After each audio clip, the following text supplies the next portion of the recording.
Carlos Alcaraz responds about his relationship with EMMA RADUCANU. Carlos Alcaraz, the rising star of tennis, and EMMA RADUCANU, the British sensation, are stirring the tennis world with their unexpected partnership for the mixed doubles at the upcoming US Open 2025. But what's really causing a stir is Raducanu's surprise appearance at the Queen's Club Championship to support Alcaraz in an exciting semi-final match against Roberto Bautista Agut. In a post-match press conference, Alcaraz expressed his happiness about Raducanu's presence, admitting that he was focused on the match and only found out about her attendance through social media. "I'm just happy she came to support, to watch my match. Yeah, I think it was great to have her in the stands," Alcaraz shared. This unexpected show of support has fans talking about the camaraderie between the two young talents. The excitement doesn't end there, as Alcaraz revealed his desire to return the favor by watching Raducanu compete in Eastbourne or Wimbledon, schedule permitting. Despite being rivals on court, the camaraderie and mutual respect between Alcaraz and Raducanu are palpable, adding a new dynamic to the tennis scene.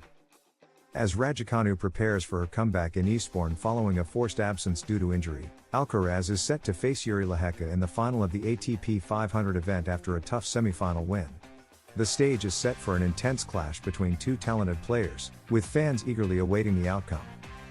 As the tennis world looks forward with anticipation to future matchups and collaborations between Carlos Alcaraz and EMMA RADUCANU, one thing is clear: these two young stars are redefining sportsmanship and camaraderie in the world of tennis, captivating fans with their talent both on and off the court. The harsh blow to the Alcaraz-Raducanu duo from Serena's former coach, the weakest pairing, Rennae Stubbs, a legend in the doubles circuit and one of Serena Williams' most recent coaches, didn't hold back on her podcast when talking about the duo that Alcaraz and Raducanu will form at the US Open mixed doubles. According to the former Australian player, they are the weakest pairing, although she clarified, this is nothing against them. Carlos Alcaraz and EMMA RADUCANU are probably the most headline-grabbing pair since it was confirmed they would play together in the revamped US Open mixed doubles draw, the last Grand Slam of the season. However, not all opinions have been supportive of the two US Open champions, as evidenced by Rennae Stubbs, who didn't hesitate to express her doubts about the competitiveness of the Spanish-British pair. In statements made on her own podcast, she shared her opinion: "It's nothing against either of them. I'm just speaking from a doubles perspective. Don't worry, because you all know what I think of them. I've spoken very highly of both over the past 2 years, but this is the weakest pairing," explained the former doubles specialist. "I saw Carlos play doubles with Rafa and he looked like a lost puppy. Half the time he didn't know where to hit the ball or where to stand on the court," Stubbs continued.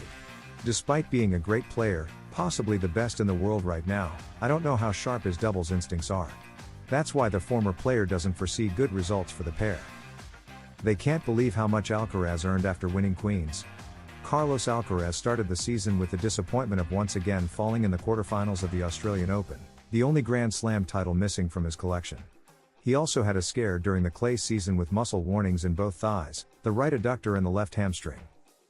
But nothing has slowed his trajectory. He started to rebound after admitting he hit rock bottom following a loss to Belgian David Goffin in Miami at the end of March. He found redemption on clay. Champion in Monte Carlo, Rome, and Roland Garros, finalist in Barcelona, where muscular issues prevented him from contesting the title won by Danish player Holger Rune, and which later forced him to withdraw from Madrid. That's 18 consecutive matches won, 5 titles after capturing his second ATP 500 at Queens by defeating Czech player Jiri Lehecka in the final. He regains dominance on grass, a surface he had already ruled in 2023, setting the stage for his later Wimbledon success. All of this is reflected in the world rankings, where he's on course to overtake Jannik Sinner during the North American swing in August and September, and also in Alcaraz's bank account. At just 22 years and 1 month old, he's on his way to becoming one of the top-earning players in ATP prize money history. His meteoric rise continues to amaze both the ATP and his fellow players, even as he normalizes the extraordinary. At Queens, he received a check, before taxes, for €471,755. It's not the €2.5 million from Roland Garros, but it helps him surpass the €45 million mark in total ATP earnings, consolidating his 7th place in the historical rankings. So far this season, he has surpassed the €7 million mark, and it's not even halfway through the year. These figures multiply when considering endorsements, exhibitions, and appearance fees, areas in which top players earn more than from regular tournament winnings. Carlos Alcaraz is on fire just a week before Wimbledon begins, which has announced record prize money for 2025. If he wins his third consecutive title, he will take home £3 million, around €3.5 million. Alcaraz's words after winning Queens: "I had to reset and show my best tennis." The Spanish tennis player lost the second set in a tiebreak and needed the third set to clinch the match. Carlos Alcaraz continues to make history by winning the prestigious Queen's Club tournament in London, securing his first grass court title of the season. With this achievement, the young Mercian reaffirms his status as one of tennis's brightest prospects. The final, against Czech player Jiří Lehečka, was an intense duel in which Alcaraz showed his ability to overcome adversity and deliver his best performance on a surface he is still learning to master. With the Queen's title under his belt, he heads into Wimbledon with the wind at his back. The final wasn't easy for the Spaniard. Although he started strong by taking the first set 7-5, Alcaraz faced a tough challenge in the second, losing 6-7 after a tight tiebreak. However, the Mercian managed to stay calm, mentally reset, and regain control in the third set, which he won comfortably 6-2. With a solid serve and a cannon-like forehand as his main weapons, he managed to neutralize his opponent's attempted comeback and seal the victory. After the match, Alcaraz reflected on the game and the challenges he faced.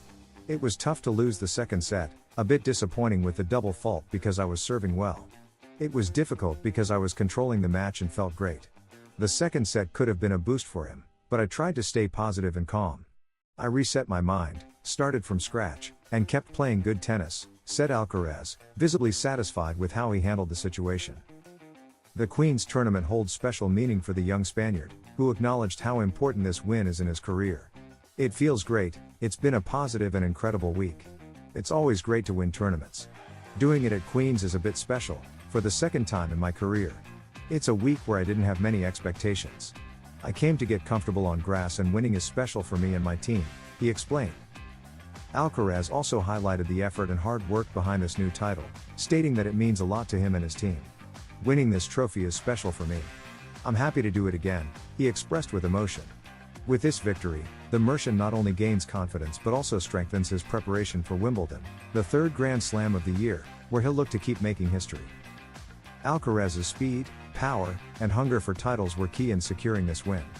Although Lehečka tried to counter with drop shots at the net, the Spaniard showed patience and composure, waiting for the right moments to break his rival's serve. This Queen's title once again proves his versatility and ability to adapt to different surfaces, solidifying him as a favorite in major tournaments.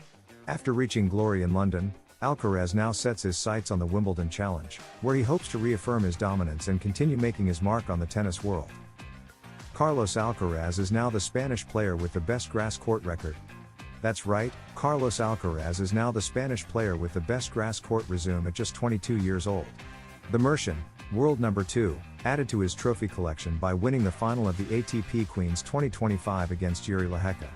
He now has 4 titles on the surface, 2 at Wimbledon and 2 at Queens, and that's despite arriving at the tournament with low expectations. How much money does Alcaraz earn for winning Queens? The player from El Palmar takes home a check worth €471,755, compared to €253,790 for Lehečka, the finalist. Carlos Alcaraz leaves Queens with 500 more points in his annual tally, cementing his place as the best player of the current season. He leads the race 2025 by 2,240 points ahead of Jannik Sinner, his closest pursuer. Alcaraz takes home a cash prize of €471,755 compared to the €253,790 earned by Jiří Lehečka, the finalist. The Czech player adds 330 more points, placing him in the top 20 this season. Carlitos leads the season in several categories: matches won, 42, titles, 5, and also in earnings. He has already amassed €6,440,383. Alcaraz: "It feels great when opponents are amazed by my shots." Spanish player Carlos Alcaraz said that it feels great when his opponents are amazed or congratulate him on his shots. The Mercian, who reached the Queen's final this Saturday after defeating Roberto Bautista, received praise from the player from Castellón after an incredible point in the first set, a scene that has become common in his matches. The Mercian, who reached the Queen's final this Saturday after defeating Roberto Bautista, received praise from the player from Castellón after an incredible point in the first set, a scene that has become common in his matches. "It depends on the score, too. Today it was on the point to close the first set. I'm glad they enjoyed or were amazed by the shot I made. We try to make those plays happen, we look for those moments. Those are the plays I love to execute, and it's why I enjoy playing tennis. When opponents are amazed by my shots, it feels great, said the Spaniard at the press conference. This Sunday, Alcaraz will play the Queen's final against Jiří Lehecka, aiming to become only the second Spaniard in history to win this title twice, after Feliciano Lopez, who achieved it in 2017 and 2019. It's great to be back in a final, it's special for me to play here at Queen's. I feel good. My confidence is very high and, as I've said before, the more you win, the more confident you get. I hope I'll be even better tomorrow. With his win over Bautista, Alcaraz has become the third fastest player in history to reach 250 victories, only behind John McEnroe and Jimmy Connors. I'm really happy to join the group of legends and to be the third fastest to reach those 250 wins. It's incredible. We don't put much importance on stats, but once you know about it, it feels great, he said.